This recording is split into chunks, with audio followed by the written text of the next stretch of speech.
Ultimately ఏంటంటే ఇది మనకి దీనికి దానికి డిఫరెన్స్ ఏంటంటే అంటే ఆ వాటర్ వేయడో ఈ మెయిన్ కంటెంటో కాదు. ఎందుకంటే దాంట్లోనే ఉండేది వీటే, దీంట్లో ఉండేది వీటే, దాంట్లోనే ఉండేది మైదానే, దీంట్లో ఉండేది మైదా. కానీ దీంట్లో నిజంగానే దాన్ని అలా ఫ్రెష్గా ఉంచాలి అంటే ప్రిజర్వేటివ్స్ వాడతారు. సో ప్రిజర్వేటివ్స్లో తప్పకుండా చెడు ఉంటుంది. So fresh fruits, fresh vegetables, fresh food అని ఒట్టిగానే అనరు.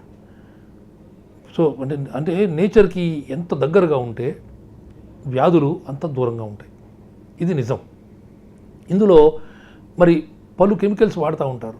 నిజంగా ఈ కెమికల్ వల్ల ఈ క్యాన్సర్ వచ్చింది అని మనం దాన్ని మ్యాచ్ చేయలేము, పాసిబుల్ అవ్వదు. ఎందుకంటే ఈ ప్రతి 10 సంవత్సరాలు ఈ కెమికల్స్ మారుతూ ఉన్నాయి, రీసెర్చ్ అవుతూ ఉంటుంది. 10 సంవత్సరాలు వాడింది మరి దానివల్ల వచ్చిందా, ఆ తర్వాత ఇంకో 5 ఏళ్ళు వేరే కెమికల్ వాడుతూ ఉంటారు.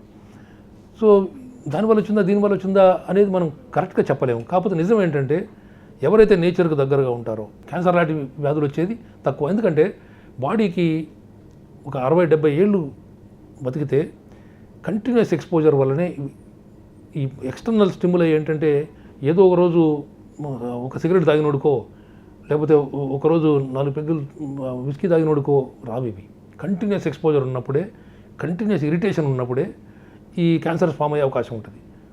సో తప్పకుండా మీరు కంటిన్యూస్గా fast food, junk food, mainly barbecued, బాగా అంటే స్మోక్డ్ ఫుడ్ అంటారు, బాగా కాల్చింది అవి తినే వాళ్ళలో స్టమక్ క్యాన్సర్ ఎక్కువ ఉంటుంది. సౌత్ ఇండియాలో ఎక్కువ ఉంది అనే దానికి అదే కారణం చెప్తున్నారు. So stored, salted, pickled and barbecued ఈ క్వాలిటీస్ ఉన్న ఫుడ్లో తప్పకుండా క్యాన్సర్స్ పెరిగే అవకాశం ఉంటుంది.